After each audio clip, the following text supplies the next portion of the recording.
আমাদের মুরব্বীরা তারা যে মানুষে মিথ্যা কথা বলতে পারে এটা তারা মনে করেন না। তারা আদম হওয়া শয়তান যখন আল্লাহর কসম করছে তখন আদম হওয়া মনে করছেন যে আল্লাহর নামে কসম করে কেউ মিথ্যা বলতে পারে না, তাই শয়তানের কথা শুনে তারা যা করার তা করেছে। তো আমাদেরও মুরব্বীজনদের এগুলোই যে তারা এই সমস্ত বিষয় সত্য মনে করেছেন যে আল্লাহ রসুলের নামে মিথ্যা বলবে, কিন্তু আমরা কোরআন গবেষণা করার আগে আমাদের মধ্যে ওই ভুলগুলো ছিল। আমরা একেবারে প্রথম থেকেই এগুলি আমরা জানতাম না, এগুলো কোরআন গবেষণা করলে এটা প্রমাণ হয়। তো দুই একটা আয়াতের তর্জমা করি, তারপর বিষয়টা বলবো। আউযু বিল্লাহি মিনাশ শাইতানির রাজিম। রব্বানা আমাত্তা নাসনাতাইনি ওয়া হাইয়াইতা নাসনাতাইনি ফা'তারাফনা বিযুনুবিনা ফাহাল ইলা খুরুজিম মিন সাবিল। সূরা মুমিনের 11 নম্বর আয়াত। বিচারের পরে যখন মানুষ দোজখে প্রবেশ করবে তখন তারা বলবে, হে আমাদের রব, আমাত্তা নাসনাতাইনি, দুবার আপনি আমাকে জীবিত অবস্থায় রেখেছেন। ওয়া হাইয়াইতা নাসনাতাইনি, এবং আমাত্তা নাসনাতাইনি, দুবার আপনি আমাদেরকে মৃত অবস্থায় রেখেছেন। ও আহিয়াইতা নাসনাতাইনি, দুবার আমাদেরকে জীবিত অবস্থায় রেখেছেন। ফা'তারাফনা বিযুনুবিনা, আমরা আমাদের অপরাধ স্বীকার করলাম। ফাহাল ইলা খুরুজিম মিন সাবিল, বের হওয়ার কি কোনো পথ আছে? আয়াতুল স্পষ্ট মহকাম, মানে দোজখে যাওয়ার পরে তারা বলবে যে আমাদের রব, দুবার আপনি আমাকে মৃত অবস্থায় রাখছেন। কাইফা তাকফুরুনা বিল্লাহি ওয়া কুনতুম আমওয়াতা, আমরা প্রথম সবাই মরা ছিলাম, আবার সামনে আমরা মরবো। এই দুইটা মরণ আর দুটা জীবন। হাইয়াইতা নাসনাতাইনি, এখন আমরা জীবন ভোগ করছি। ইসরাফিলের দ্বিতীয় সিংহার ফুৎকার পরে আমরা মাঠে উঠবো, বিচার হবে, তারপর আমরা দ্বিতীয় জীবনে প্রবেশ করব। এটা সব পরিষ্কার করার কথা। তো এই আয়াত দ্বারা প্রমাণ যে মৃত্যু থেকে ইসরাফিলের দ্বিতীয় সিংহার ফুৎকার পর্যন্ত, মৃত্যু থেকে কিয়ামত পর্যন্ত মানুষকে এই সময়ের মধ্যে আর জীবিত করা হবে না। যদি জীবিত করার কথাটা আপনি বিশ্বাস করেন তাহলে কোরআন উল্টে যাবে, তাহলে হায়াত দুইটা জায়গায় তিনটে হয়ে যাবে, মরণ দুইটা জায়গায় তিনটে হয়ে যাবে, যেটা কোনোভাবেই এটা মানে এইভাবে বিশ্বাস করলে আপনার ইমানই থাকবে না। ইসনাতাইনি মানে দুই, পরিষ্কার। এই কথাটা বলছে কিন্তু দোজখবাসীরা, কিন্তু আল্লাহ যখন এটা কোরআনে উল্লেখ করছেন তখন তো আল্লাহর কথা হয়ে গেল। কথা বুঝতে পারছেন? আচ্ছা, এখন মৃত্যুর পরে যে মানুষ কষ্ট পাবে, এটা ওই সূরারই 46 নম্বর আয়াতে আল্লাহ বলছেন যে যারা অপরাধী তারা খারাপ অবস্থায় থাকবে। হ্যাঁ, এই আয়াতটা হলো সূরায়ে গাফের। এই যে দেখেন, আমরা ভুল না করেন, এই সূরাটার মোমেনও, এই সূরাটার নাম আর গাফের নাম দুটো নাম। মোমেনুন না, মোমেনুন তো 18 পারায়। আর নার ইউরাজুন আলিহা গুদুম আসিয়া, আগুন আর নারও আগুন, ইউরাজুন আলাইহা, উপস্থাপন করা হবে তাদেরকে আগুনের সামনে, গুদুম আসিয়া, সকাল এবং সন্ধ্যায়। ওয়ায়ামা তাকুমুস সাআত, এবং যেদিন অনুষ্ঠিত হবে কিয়ামত, সেদিন আল্লাহ বলবেন আদখিলু আলা ফেরাউন আসাদ্দাল আযাব, যে ফেরাউন সম্প্রদায়কে কঠিন শাস্তির মধ্যে প্রবেশ করাও। তাহলে এখান থেকে বোঝা যাচ্ছে যে মৃত্যুর পরে যে আল্লাহ তাআলা মানুষকে বরজাকে রাখবেন, এ সময় অপরাধীরা শাস্তি ভোগ করবে, কিন্তু সেটা কঠিন শাস্তি না। পরিষ্কার।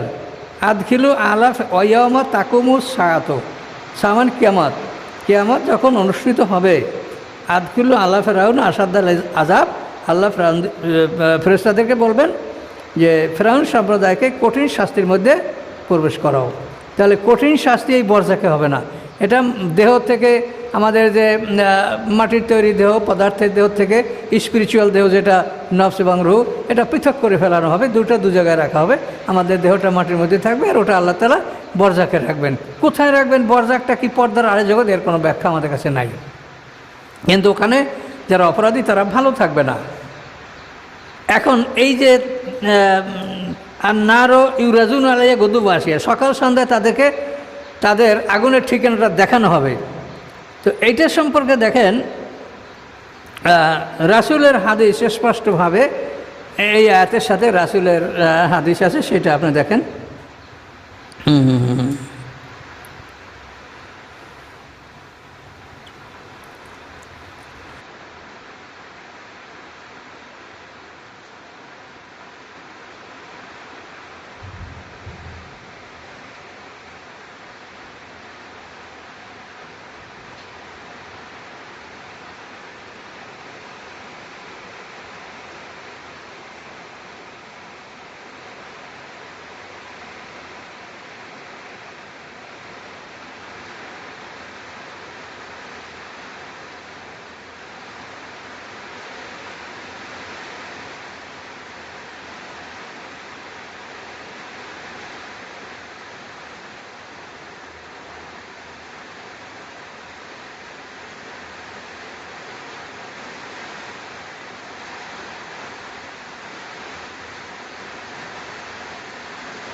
মালাকানে দুইজন ফেরেশতা তার কাছে আসে, ফায়ুক এদানিহি তাকে বসায়া ফায়ুকুলানে তাকে বলে, মা কুনতা তাকুলফি হাজার রাজুল, এই ব্যক্তিকে তুমি কি বলতেছিলে?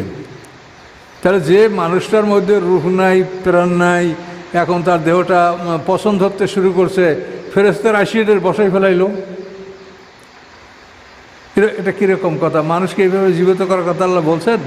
আল্লাহ তো বলছেন প্রথমবার তোমাকে যেভাবে সৃষ্টি করা হয়েছে, তোমার আগে বডি তৈরি করা হয়েছে, তারপর তোমার মধ্যে রুহ ঢুকানো হয়েছে, ওইভাবেই কামা বাদাকুম, তাও ওভাবেই তোমাকে দ্বিতীয়বার সৃষ্টি করা হবে। এরকম একটা মরা মানুষ যার দেহের মধ্যে কিছু নাই, সে পছন্দ করেছে, ফেরেশতা তাকে বসাই ফেলাইল। মা কুনতা তাকুলফি হাজার রাজুল, এই ব্যক্তির সম্বন্ধে আমি কী বলতেছিলি, মানে এই মোহাম্মদ সাল্লাল্লাহু আলাইহি ওয়াসাল্লাম সম্পর্কে। অথবা ফাম্মাল মোমেনও ফায়াকুল, মোমেন বলবে আশহাদু আন্নাহু আব্দুল্লাহ, আমি সাক্ষী দিচ্ছি সে আল্লাহর বান্দা ও রসুলু এবং তার রাসূল। ফায়ুকাল রাহু উনজুর, তাকে বলা হবে তুমি তাকাই দেখো তোমার ঠিকানা আগুনের দিকে। আবদালাকাল্লাহু বি মাকাদাকা মিনাল জান্নাহ, তোমাকে আল্লাহ তাআলা আগুনের ঠিকানার পরিবর্তে জান্নাতের ঠিকানা বদলি করে দিয়েছেন। ফায়ারাহুমা, সে জান্নাত জাহান্নাম দুইটাকে দেখবে। আম্মাল মুনাফিকু, অথবা যে মুনাফিক কাফের, ফায়ুকাল রাহু, তাকে বলা মা কুনতা তাকুলফি হাজার রাজুল, এই ব্যক্তির সম্পর্কে তুমি কি বলতেছিলে? ফায়াকুলু, সে বলবে লা আদরি, আমি জানি না। কুনতু আকুলু মা ইয়াকুলুন নাস, মানুষ যা বলে আমিও তাই বলছিলাম। ফায়ুকাল রাহু লা, তাই বলছে না, লা দারাইতা ওলা তালাইতা, তুমি পড়ো নাই, তেলাওয়াত করো নাই।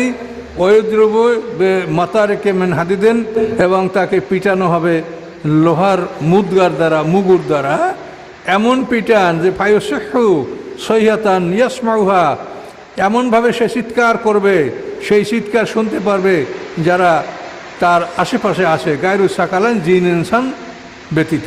বুখারী মুসলিম মিশকাত। এখন আগে যে হাদিসটা শুনলেন সেটা বুখারী মুসলিম, আর এটাও বুখারী মুসলিম মিশকাত। এখন আপনি কোনটা মানবেন? এখন যেটা কোরআনের সাথে মিলে সেইটা মানবেন, না কোরআনের সাথে যেটা মিলে না সেটা মানবেন?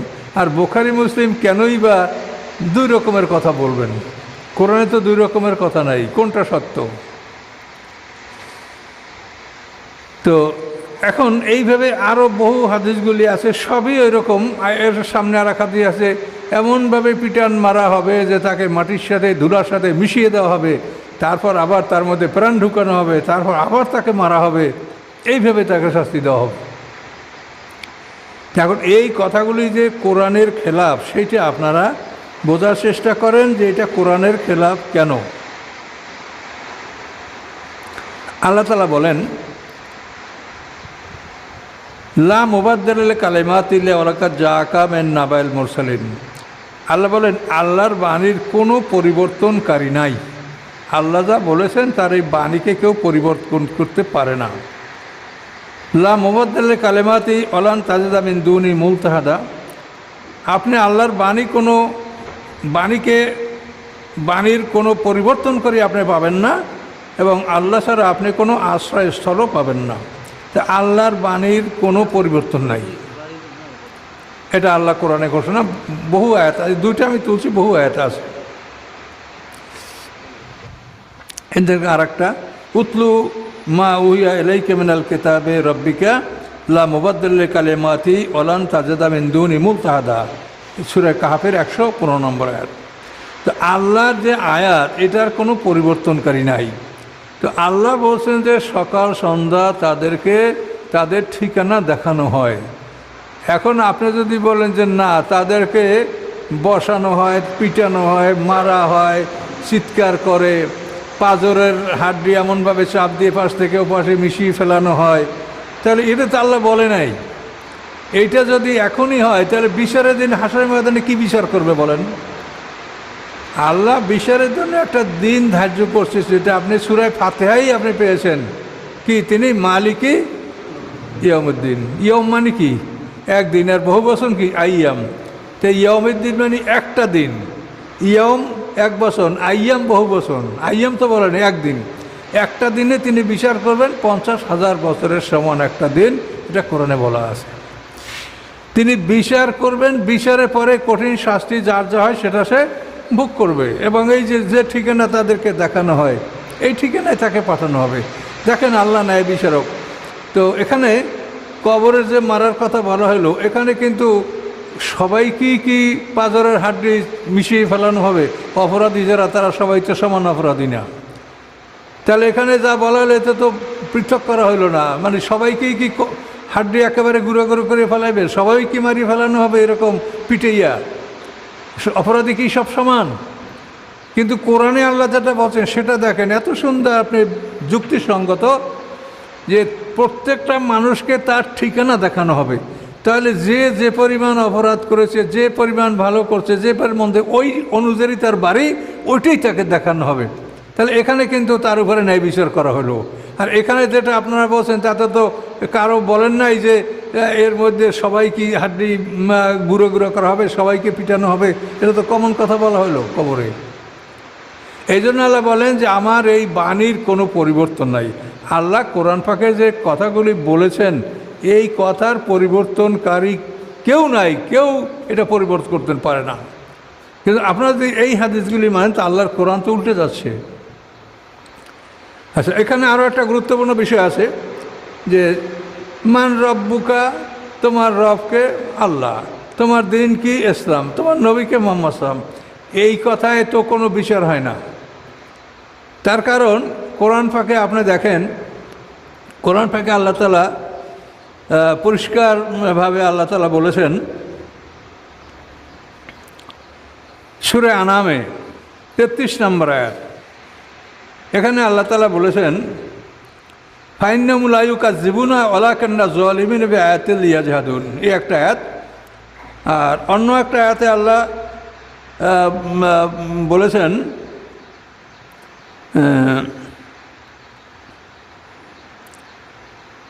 ওয়ালাইন সাআলতাহুম মান খালাকাস সামাওয়াতি ওয়াল আরদ ওয়া সাখখারাশ শামসা ওয়াল কামারা লা ইয়াকুলুনাল্লাহ। আপনি যদি এই কাফেরদেরকে জিজ্ঞাসা করেন আকাশ পৃথিবীকে সৃষ্টি করেছে, চন্দ্র সূর্যকে কে নিয়ন্ত্রণ করে, লা ইয়াকুলুনাল্লাহ, তারা অবশ্যই বলবে যে এটা আল্লাহ করেন। এটা কাফেরদের উক্তি। আচ্ছা, তো এইটা কাফেররা এরকম বহু আয়াত আছে। ওয়ালাইন সাআলতাহুম মান খালাকাস সামাওয়াতি ওয়াল আরদা লা ইয়াকুলুনাল্লাহ, এটা লোকমানের 25 নম্বর আয়াত। আর আগেরটা আনকাবুতের 61 নম্বর আয়াত। প্রথমটা যে আকাশ পৃথিবী চন্দ্র সূর্য নিয়ন্ত্রণ কে করে, আনকাবুত 61 নম্বর আয়াত। আর আকাশ পৃথিবীকে সৃষ্টি করছেন লোকমানের 25 নম্বর আয়াত। তো ও কাফেররা সবই বলে আল্লাহ করছে। এখন এগুলি আল্লাহ করছে, এইটা করলে কি তারা এই স্বীকৃতি দিলে কি তারা মুসলমান হইল? কখনোই না। এই স্বীকৃতি দেওয়ার কারণে কি তারা মুসলমান? না, তো তারা কাফের। তো কাফেরদের বিবরণী আল্লাহ এটা কোরআনে বলেছেন। তাহলে এখন কবরে একজনে যদি বলে রব্বি আল্লাহ, তাহলে এই কথা বলাই সে মুমিন হয়ে গেল? বলবেন যে নবীর কথাও তো স্বীকার করছে, এদের নবীর কথাও শোনেন। এখানে আল্লাহ বলেন সূরা আনামের 33 নম্বর আয়াত, কদ না'লামু ইন্নাহু লা ইয়াযুনুকা আল্লাযীনা ইয়াকুলুনা ফাইন্নাহুম লা ইউকাযযিবুনাকা ওয়ালাকিন্না যালিমিনা বিআয়াতিল ইয়াজহাদুন। আল্লাহ বলেন আমি জানি যে তাদের কথায় আপনি কষ্ট পাচ্ছেন হে মুহাম্মদ সাল্লাল্লাহু আলাইহি ওয়াসাল্লাম, কিন্তু নিশ্চয়ই তারা আপনাকে মিথ্যা মনে করে না, বরং জালেমরা আমার আয়াতগুলিকে অস্বীকার করে। তো এই আয়াতে দেখা গেল, এটা সূরা আনামের 33 নম্বর আয়াত, যে ফাইন্নাহুম লা ইউকাযযিবুনাকা, তারা আপনাকে মিথ্যা মনে করে না। এই পিকথালের তর্জমা এখানে আমি তুলে দিছি, but they deny not the, এটা ছন্দ তো, এই জন্য but they deny not the, তারা আপনাকে অস্বীকার করে না। তাহলে তারা মুহাম্মদ সাল্লামকে অস্বীকার করে না। তাও আল্লাহ কোরআনে বলছেন, আল্লাহ বললেন কি, জালেমরা আমার আয়াতগুলি অস্বীকার করে। তাহলে ওরা আল্লাহকেও অস্বীকার করে না, আল্লাহ এগুলো সৃষ্টি করছে তাও মানে, মুহাম্মদ সাল্লাল্লাহু আলাইহি ওয়াসাল্লামকেও অস্বীকার করে না, তারেও নবী মানে যে তিনি সত্যবাদী আলামী সব কিছু ঠিক আছে, কিন্তু তারা অস্বীকার করে আমার আয়াতগুলি। তাহলে দেখা গেল যে এখন মুখে যদি কেউ বলে আল্লাহ তিনি সৃষ্টিকর্তা, তিনি রব, মুহাম্মদ সাল্লাম নবী, এ কথায় তো আল্লাহ তাআলা তাদেরকে মোমেন বলেন নাই, বলছেন কি যে তারা আমার আয়াতগুলি অস্বীকার করে। তাহলে একজন মানুষ মোমেন কিনা এটা প্রমাণ হবে একজন মানুষ শাস্তি হবে কি না হবে এটা প্রমাণ করবে বালেগ হওয়ার পর থেকে মৃত্যু পর্যন্ত তার সমস্ত আমলগুলি পরীক্ষা করা হবে, এবং সেই আমলগুলি যদি পরীক্ষা করা হয় তার মধ্যে প্রমাণ হবে যে আল্লাহর কোরআনের সব আয়াতগুলি সে মানছে কি মানেনি। এইটার উপরে একটা মানুষের বিচার হবে। আর এখানে আপনার তো মুখের কথা, রব্বি আল্লাহ, দিনী আল ইসলাম, মোহাম্মদ সাল্লাল্লাহু আলাইহি ওয়াসাল্লাম নবী, এ তো মুখের কথা, এইটাই তো হবে না। এখানে তো আল্লাহ কোরআনে পরিষ্কার বললেন যে তারা আল্লাহকে অস্বীকার করে না, মোহাম্মদ সাল্লামকে অস্বীকার করে না, অস্বীকার করে কি আল্লাহর আয়াতগুলি। তো এখন একটা লোক আল্লাহর আয়াতগুলি অস্বীকার করলো কি না, এইটি কি মন কাণ্ডগিরি বা কোনো ফেরেশতার জানার সাধ্য আছে? ফেরেশতারা কি গায়েব জানে? আল্লাহ পরিষ্কার বলেছেন লা ইয়ালামু মান ফিস সামাওয়াতি ওয়াল আরদিল গায়বা লা ইয়ালামুল গায়বা মান ফিস সামাওয়াতি ওয়াল আরদি ইল্লাল্লাহ। আকাশ পৃথিবীতে যারা আছে আল্লাহ ছাড়া কেউ গায়েব জানে না। তাহলে এখন এই কথা বললেই কি তারা বেহেশতের চাদর তাদেরকে কবরে বিষয় দেওয়া গেল, এত সোজা হয়ে গেল, এত সস্তা? আরে একই কবরে হাজার হাজার মানুষ দাফন করা হয়, সেখানে কারে বেহেশতের চাদর দেবে আর কারে দোজখের বিছান দেবে, এটা তো একটা আশ্চর্য ধরনের কথা। কাজেই মানুষের ভালো মন্দ মরার পরে সে বরজাক পর্দার আড়ালে জগতে চলে যাবে, সেখানে তার যে শাস্তিটা কোরআনে যেটা বলা হয়েছে এবং সেই অনুসারে যে হাদিস আছে এইটার সত্য। কিন্তু সে বলল আমার রব আল্লাহ, আমার দিন ইসলাম, আমার নবী মুহাম্মদ, এইটা বললেই তাকে মুমিন গ্রহণ করে, তা তো না। এখানে আল্লাহ বলছেন কি, হে রাসূল, আপনাকে তারা দে ডিনাই নট ইউ, তা আপনাকে তারা অস্বীকার করে না, বরং তারা আল্লাহর আয়াতগুলিকে অস্বীকার করে।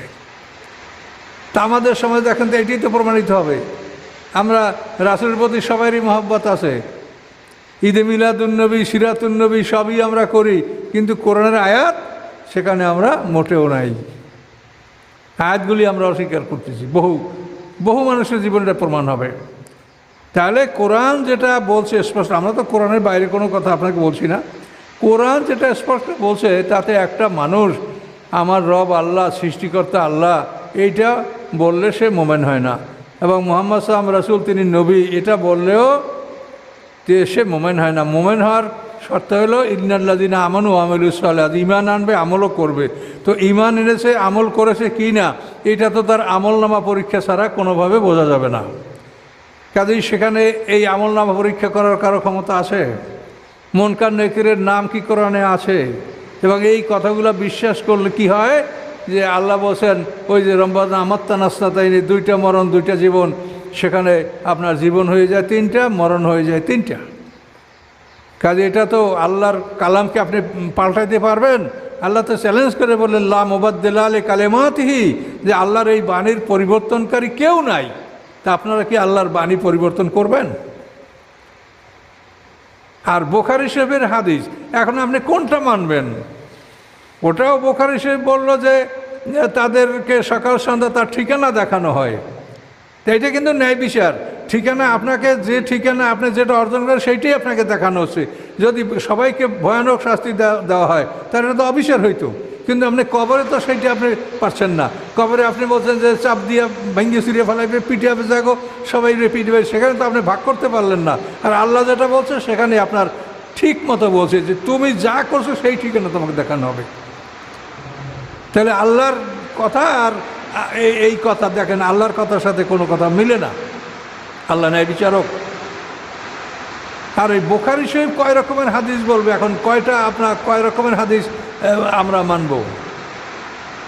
হ্যাঁ, এক বুখারী কয় রকম বলবে? এই বুখারী মুসলিম প্রথম বললো এই হাদিস আব্দুল্লাহ ইবনে উমরের যে ঠিকানা দেখানো হয়, আর পরে যে বললো না গো পিটানো হবে। কবরেই যদি পিটানো হয় তাহলে বিচার কি হবে? তাহলে বিচার কি ওই মরার সাথে সাথেই বিচার হয়ে গেল? তাহলে বিচারের দিন ধার্য করা আছে কী জন্য? সেদিন কি করা হবে তাহলে?